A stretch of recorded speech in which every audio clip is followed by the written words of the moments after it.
Mexico के east में हजारों मील पर फैला ऐसा घना जंगल जहां दूर दूर तक सिर्फ दरख्त ही दरख्त नजर आते हैं।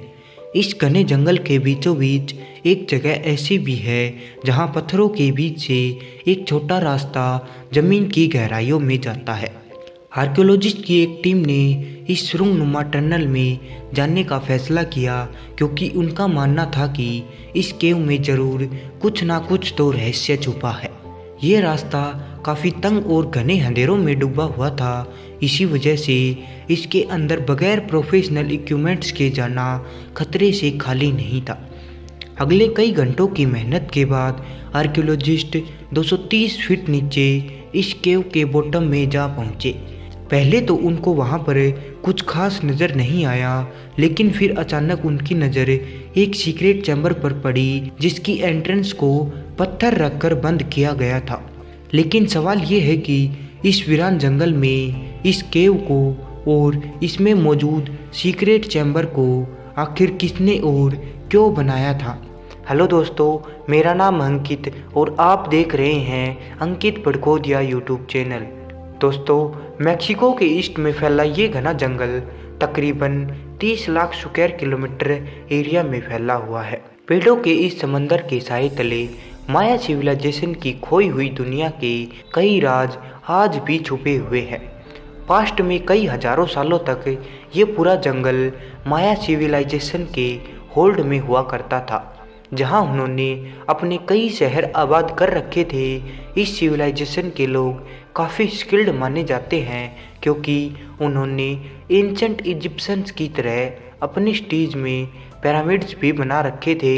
और इसके साथ साथ वे लोग agriculture, poetry, hieroglyph writing, calendar making, mathematics और आर्किटेक्ट आर्ट वर्क में भी हद से ज़्यादा महारत रखते थे। एक्सपर्ट्स का मानना था कि एंशंट मायंस ने यहाँ पर टोटल 60 सिटीज़ बना रखी थी, जहाँ उनके बड़े बड़े महलात, पिरामिड्स और टेम्पल थे। इनकी हर सिटी का एक अलग किंग हुआ करता था जिनको मायंस अपना गॉड मानते थे।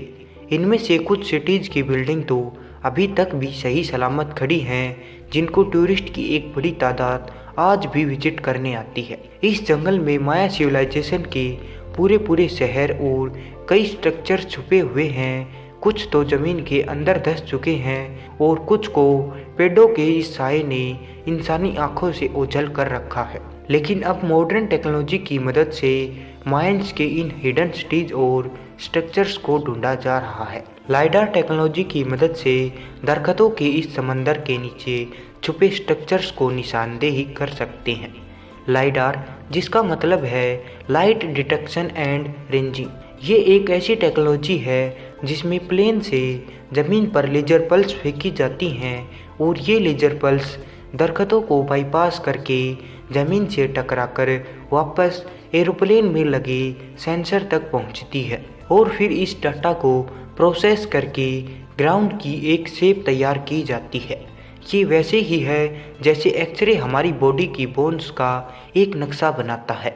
हैरतअंगेज तौर पर अभी तक 4500 से भी ज़्यादा माया सिविलाइजेशन के रूइंस मिल चुके हैं, लेकिन एक्सपर्ट्स का मानना है कि मायंस ने इससे भी ज़्यादा स्ट्रक्चर्स बनाए थे। लेकिन हैरान करने की बात ये नहीं है कि मायंस ने कितने स्ट्रक्चर्स बनाए थे, बल्कि असल मिस्ट्री तो ये है कि इतनी भारी पॉपुलेशन वाले पूरे के पूरे शहर छोड़कर आखिर मायंस गए कहाँ। क्या उनको ज़मीन निगल गई या फिर आसमान खा गया। इतने स्किलफुल होने के बावजूद भी आखिर वो क्या चीज़ थी जिसके कारण आज उनका इस जगह पर नामो निशान भी नहीं मिलता। उधर ज़मीन के अंदर मौजूद केव में जब सीक्रेट चैम्बर को खोला गया तो वह कुछ देखने को मिला जो पिछले हजारों सालों से किसी ने भी नहीं सोचा था।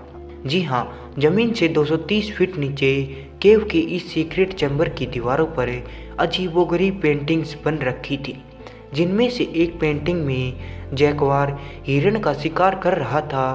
एक्सपर्ट्स जिन्होंने पहले भी माया केव्स में पेंटिंग्स देखी थी, पर ऐसी पेंटिंग्स उन्होंने अपनी लाइफ में पहली बार देखी थी।